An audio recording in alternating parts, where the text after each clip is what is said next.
Hi there, welcome back to my channel. This is Chris. I hope you're doing great. Today I'm gonna talk about the Zhiyun Crane 2S, this little guy here next to me that I got for free, but I'm not being paid to do this review, and this is my own personal opinion. The way I want to break this down is I'm gonna start with the pros, then I'm gonna tell you the cons based on my experience, and then my conclusion. So you can decide based on that if this is the right gimbal for you or not. Let's do it.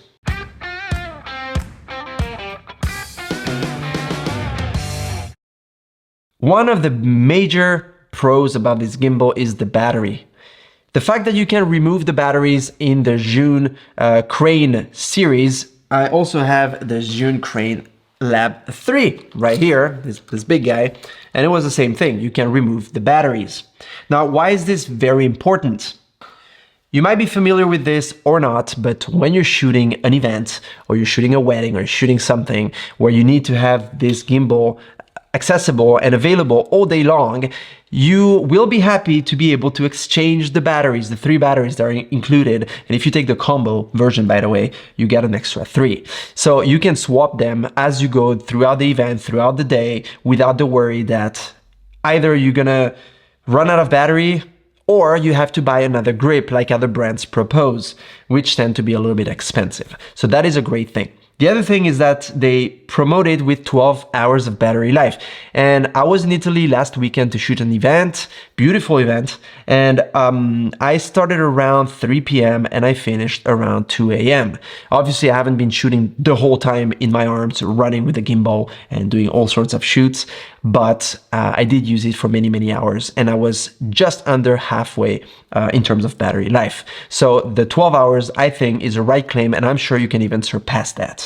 The second pro that I want to mention, it's a bit of an obvious pro, but it's a very important one, is the fact that the stabilization of this gimbal works great. And that is the reason why you buy a gimbal, to have your footage stabilized and to be able to do specific movements without having the shakiness and having everything stable, basically. Now, the algorithm used with this gimbal is great, I think. It works just fine. I haven't had any problem, and I did have problems with other brands. For example, when I was using my Ronin SC first version, sometimes I had a few problems with it where it would go a little bit crazy on me and it would not recognize the camera and stuff like that, which was probably improved ever since.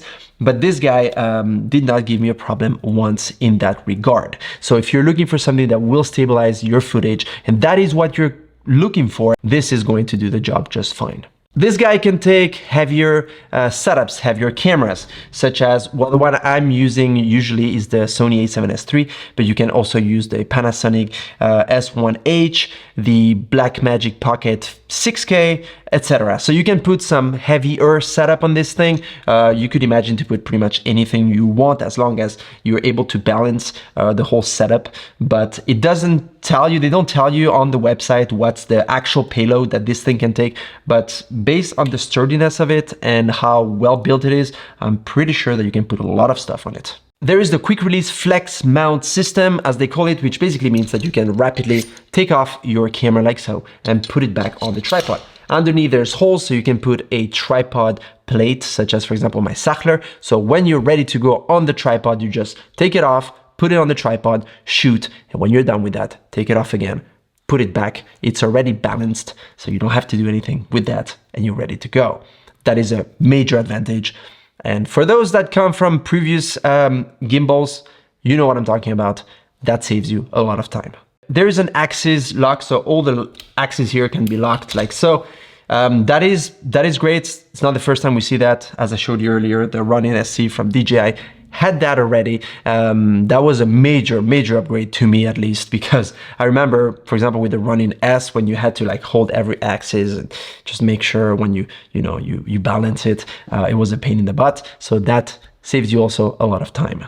There is a vertical shooting mode, and that is great. That is amazing. And based on my personal experience, so you can put your camera on top here. Again, you just have to balance it, make sure everything is good to go, the same way you would do on the horizontal way, and off you go. I used this the other day on the construction site for social media, and here you can see the results. I find it pretty amazing that you can do that. I used it with the FPV or POV mode, which is one of my favorite of all times. And that is great because you get social media quality. You can use it for vlogging, you can use it for your TikTok videos or whatever. Obviously, it is a little bit heavy a setup, but you will get the quality of, I don't know, an A7S III or any other camera that you will choose to use with this gimbal. So that is just amazing. No L brackets, no nothing. It just goes straight on. It's easy, it's quick, and it's right there for you. You can do digital focusing with the wheel and you can control your camera. That's right. That is amazing. I'll tell you more on this in the cons section. But for now, if you connect this guy with the USB-C cable to your camera, if your lens obviously can be pulled via wire and it allows, it's compatible with this system, then you will be able to focus manually directly from the gimbal. That is very, very cool. I didn't use it a lot, but sometimes it's cool when you have your gimbal and you want to be stable and you want to just, do some, focus rack or you want to change from a point to another or make sure you're in focus or whatever. You can just do it straight from here without having to move your lens or to install a whole focus pulling system, which tends to be a little bit annoying on the long run to always install that, especially when you're run and gun or when you have to run, when you're in a wedding, when you're in an event, you don't have a lot of time. It's, time sensitive. In that case, you're happy to have this. All the controls can be changed from here. The ISO, the shutter speed, the aperture, start and stop recording, all this good stuff can be done directly from your gimbal. There are some awesome shooting modes. Like always, you have the pan follow, the go mode, which is a very fun mode. It's basically a sports mode, which allows you to go super quick and to film things as they go, and you don't have to wait for the camera to move. It just follows what you're doing. So sports mode, great. POV, as I mentioned earlier, amazing too. It feels like you're going around with an FPV. And if you get to learn how to use that and you really learn your ninja walk, you can really get some amazing results. And it can look like an FPV actually.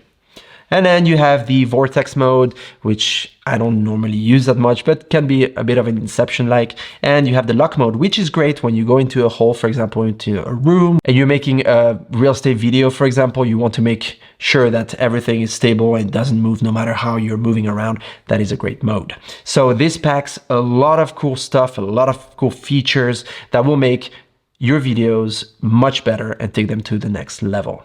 Last but not least, there is auto-tune. Auto-tune is a great little feature that allows you to calibrate your motors and make sure that the motors know how much is the payload and how much effort they will have to provide when they're stabilizing your camera. That way you save on consumption of the batteries, obviously, and at the same time you also put less stress on your motors because they know what to expect and how much power they will need to stabilize your footage. All right, this was the list of pros that I personally found to be really cool. Let's talk about the cons. The first con, the very first con here is the weight. This thing is way too heavy. Maybe some will say that I'm a little bit picky. Okay, maybe, but to me this was massive. You take this in your hand and you can already feel your arms working. Obviously, I'm not super well built, but unless you're someone who is strong, you will start feeling the weight quite fast. The other thing is it is also very large here, so it makes it a little bit tiring to hold it because of the size of it, and the weight is just not the easiest. The second con here is the grip. This thing here is not rubbery at all, it's slippery almost. And what happens is with the weight, when you're shooting with this thing, it starts going like this, especially if you're trying to reach the buttons and the different features and functions, and your hands will go here. Now this part here is made of metal, all right, so aluminum or whatever. And there's like little grits or little holes, and this, after a while, starts hurting your hands. In fact, I almost got blisters. I was all red on both hands inside here because of the grip. It was a very long event, so I don't know if other brands, for example DJI, I know they're very comfortable because they have a better shape and the grip is made of a rubber, so it makes it more comfortable to hold for many hours. The other thing is the size. So this thing is very big as well. It is quite big. Now you can put massive, bigger setups on this thing. So this is more for a bigger camera with a cage and with you know, potentially a mic or whatever you want to add to it, ND filters and so forth, you can do it.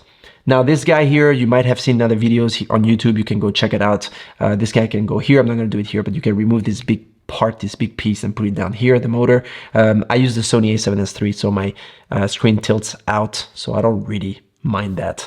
But the thing is, you cannot break it down the same way as you could with a DJI.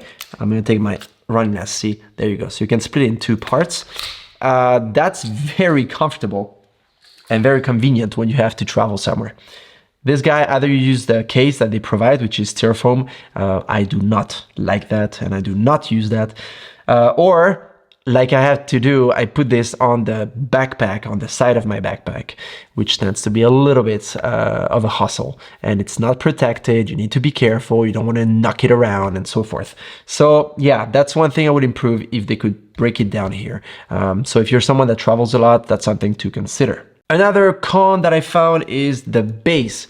The base is too small. So I took the base of my Crane Lab 3, which is a little bit wider, and it's fine. With that, it's not gonna move.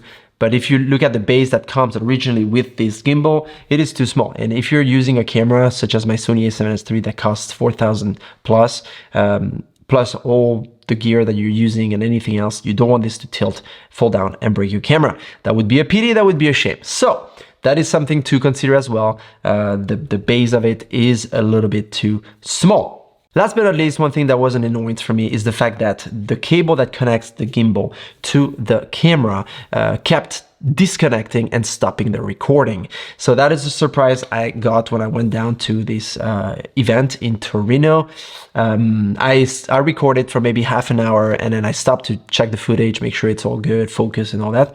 And I noticed that my footage was 5 to 6 seconds long only. That I never had that problem before, and it's a little bit strange. So I tried, and in fact, as soon as I start moving around or jumping or moving faster or just doing any action, it would stop the recording on the camera. Sometimes it would just disconnect automatically. So I ended up having to remove the cable, hold it with one hand, press the record button, the a7S III, and do the whole evening like that. Needless to say, my arms were pretty broken and tired, and that's how I got my almost blisters because of the weight. When you hold it with one hand, it tends to be very, very unpractical. So there, that's my pros and my cons about the Zhiyun Crane 2S. I think it is a great gimbal for the price. It is cheaper than some competitors that do cost $200-300 more. My conclusion is that it is good for some people. If you're going to do some run and gun shooting, or you need something that is heavy duty and that can hold a lot of stuff on it, then this is for you. If you're gonna go for a longer event and you have a lighter setup, I wouldn't suggest to take this because it is too heavy, too cumbersome, too big, and honestly very tiring. Let me know in the comment section below what you think about it. Is this something you would consider? Why? And if I forgot anything, just let me know as well, and I'll gladly answer it. Take care, I see you in my next video. The Fuji X-H2 is coming up, the review very soon as I get it. And I see you soon. Take care, bye.